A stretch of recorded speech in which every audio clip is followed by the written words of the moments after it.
When a person is going to either domestic violence or sexual assault, everything is dark. The De Colores shelter serves hundreds of victims of domestic and sexual violence and their families each year. When I came to the Colores, we have a lady here. She went for a walk and she found this dog that was beat up and they left it on the street. And she looked at the dog and she was like, "That's me." And she said like, "I'm gonna take you and we're gonna heal together." She was like, "Can I keep this pet?" And I said, "Absolutely, you can."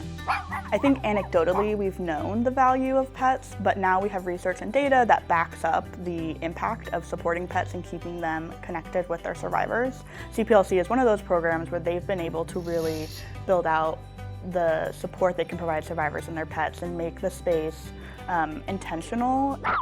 De Colores is under CPLC, which is Chicanos por la Causa, and they're very well known here in the state of Arizona.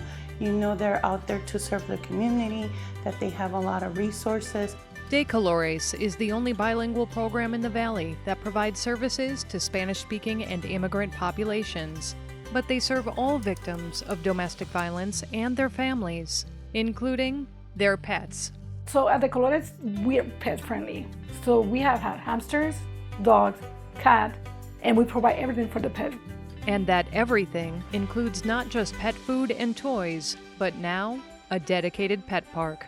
At the Colores, they added the pet-friendly park because we didn't have an area specific for the pets.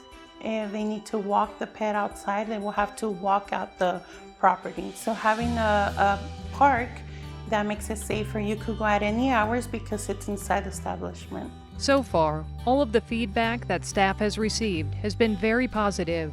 And if the pets could speak, they would likely agree. I think they love it because there's trees, there's grass, and then there's like a concrete area. So there's a space where they could let them loose and run around. I know sometimes people might undervalue the impact of a pet, but we've talked to a lot of survivors that one of the reasons they couldn't leave was because they couldn't leave their pet behind.